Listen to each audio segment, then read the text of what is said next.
Narasi koalisi pasangan Capres-Cawapres Anies Muhaimin dan Ganjar Mahfud makin kencang beredar. Wacana tersebut seiring dengan semakin santernya Pilpres 2024 akan berlangsung 2 putaran.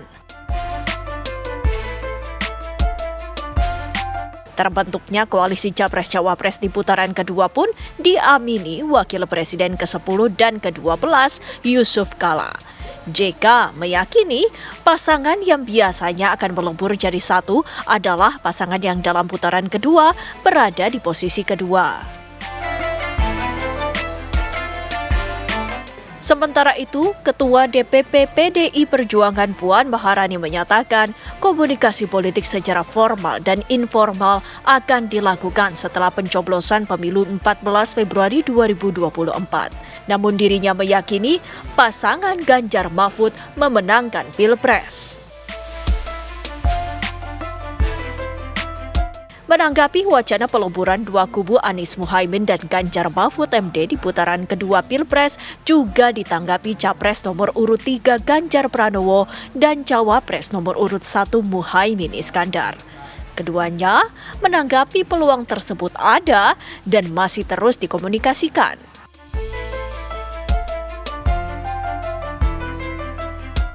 Lantas akankah koalisi Anies Muhaimin dan Ganjar Mahfud akan menjadi realita di putaran kedua Pilpres 2024 atau justru kubu yang kalah akan memilih merapat ke kubu Prabowo Gibran? Tim TV One mengabarkan.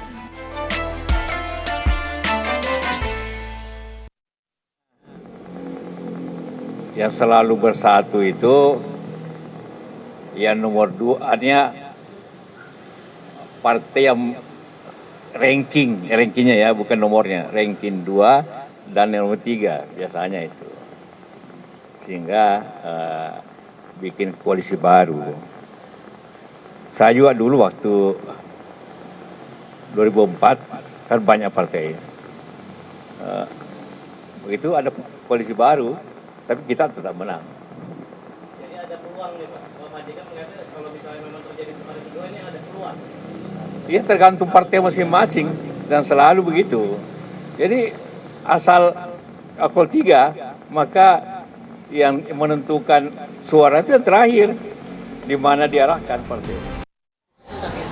Informal dan formal kami lakukan bagaimana nantinya setelah 14 Februari itu ya membangun bangsa itu harus bersama-sama, nggak mungkin sendirian. Dan membangun bangsa itu tentu saja kita serahkan kepada rakyat, menangkan hati rakyat, pilih pemimpin yang memang bisa pilihan rakyat sehingga rakyatnya yang akan menjadi juaranya. Masih optimis satu putaran? Kita coba insya Allah, ini waktu hanya tinggal 30 harian. Jadi kita coba dinamikanya ini kan sekarang semuanya berusaha dan ini merupakan tantangan bagi kami untuk bisa memenangkan 14 Februari yang akan datang. Sabar, kita komunikasi sama semuanya. Pasti semua kita buka peluang untuk koalisi dan tentu masih belum bisa kita putuskan karena kita lihat siapa yang akan masuk di putaran kedua.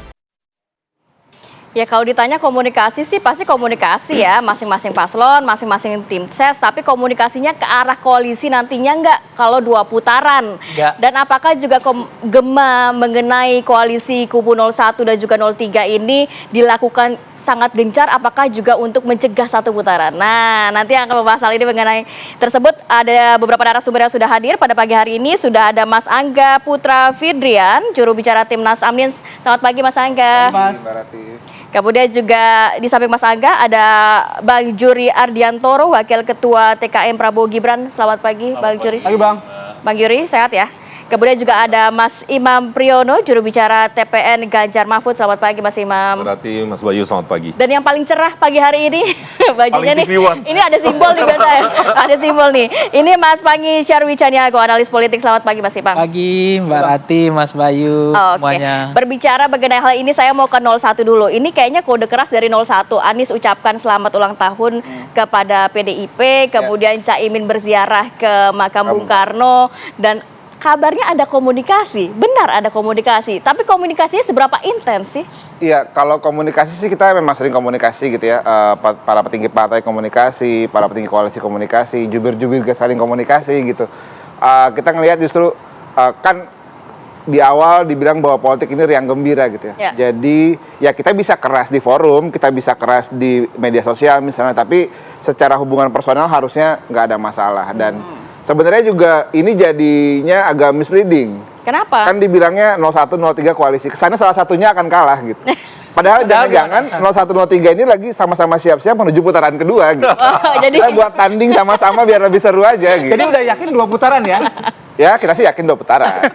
Tapi komunikasinya seberapa intens sih, ada nggak soal membahas bagaimana nantinya akan bergabung gitu setelah memang benar ada 2 putaran? Sebenarnya juga yang nggak kalah intens itu antisipasi kecurangan gitu ya.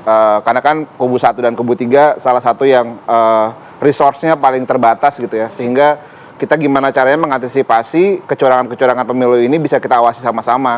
Karena ketika kecurangan itu warnanya kental gitu, agak repot buat demokrasi. Makanya bukan cuma ngomongin tentang nanti akan ngapain, tapi sekarang kita harus apa nih buat antisipasi kecurangan, kira-kira gitu. Oke, Mas Imam. Ya, Mas Bayu. Ya kalau komunikasi pasti komunikasi ya. Sekarang saya langsung nanya deh gitu. Emang udah pasti kalau misal 2 putaran jatuh pilihannya ini jatuh pada pasangan Amin, bukan ke pasangan Pak Prabowo gitu.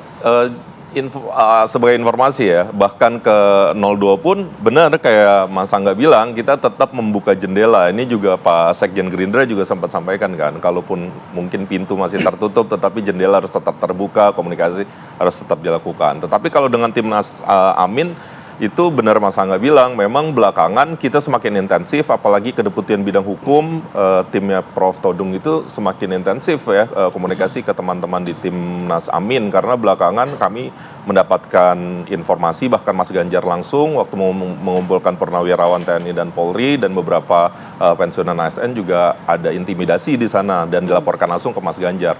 Otomatis kan komunikasi ini akan diteruskan ke Deputi Bidang Hukum, ada Prof. Todung Mulya Lubis yang menindaklanjuti hal tersebut. Dan memang jarak ini semakin dekat karena makin kesini kok makin banyak ya di TikTok, di media sosial, informasi-informasi ketidak netralan aparatus itu semakin masif ya. Terakhir tentu kita sama-sama lihat FYP kita kok tiba-tiba soal di Batubara ya, Kabupaten Batubara, ada kabarnya diduga PJ Bupati misalnya mendukung salah satu paslon.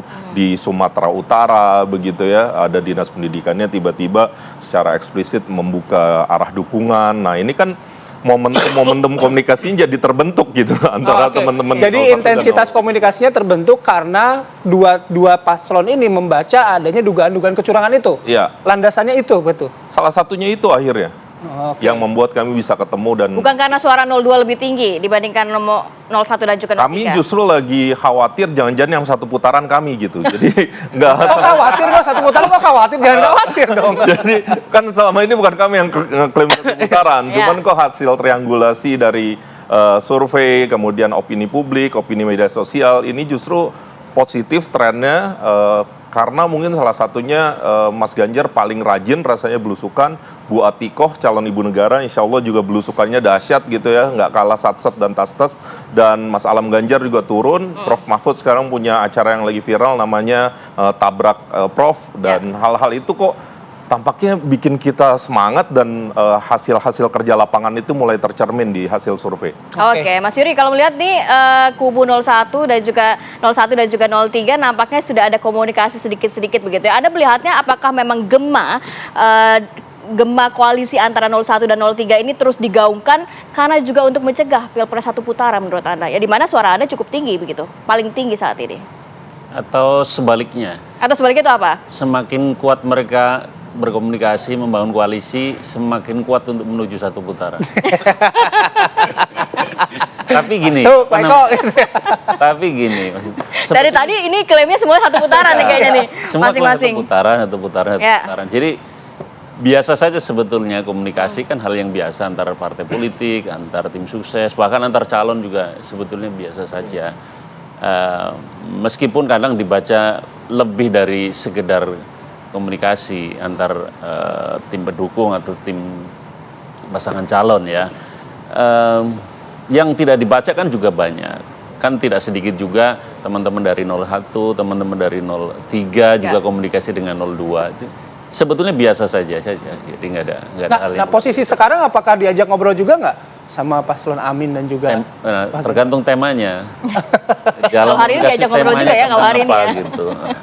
Nah, artinya soal komunikasi 1 putaran atau 2 putaran, kalau mereka kan sudah mengaku ada intensitas ya komunikasi. Nah, khusus untuk paslon nomor 2 gimana? Apakah memang juga berkomunikasi untuk membaca putaran 1, putaran 2? Kalau untuk membaca, kalau untuk komunikasi untuk membaca putaran kedua belum ada ya. Nggak ada, karena kami masih kerja keras untuk satu putaran menuju pemilu 1 putaran saja. Bukan hanya soal teknis ya, soal anggaran dan sebagainya, tapi sebetulnya kita ingin rangkaian kontestasi itu tidak terlalu panjang, karena nanti kita akan juga masuk ke pilkada di September kalau jadi perubahannya ya, September 2024. Justru saya tadi setuju dengan apa yang disampaikan Mbak Puan ya sebelum dialog ini ya, bahwa negara ini nggak bisa dikelola sendiri gitu. Negara ini harus dikelola bersama-sama. Jadi yang dimaksud komunikasi antar calon atau tim calon itu sebetulnya bukan hanya menuju putaran kedua, tetapi 1 putaran pun harus sudah dibicarakan gitu. Mana yang mau bergabung dengan 02 gitu untuk mengelola pemerintahan. Kayaknya 02 nih ya. Iya. Oke, kalau gitu nanti kita bahas lebih lanjut. Kayaknya masih malu-malu ya, Tia. Biarkan Mas Ipang yang nantinya membuka begitu ya Mas ya. Tapi kita tahan dulu ya, nanti kita akan jeda dulu sejenak, kita kembali saat lagi tetap bersama kami.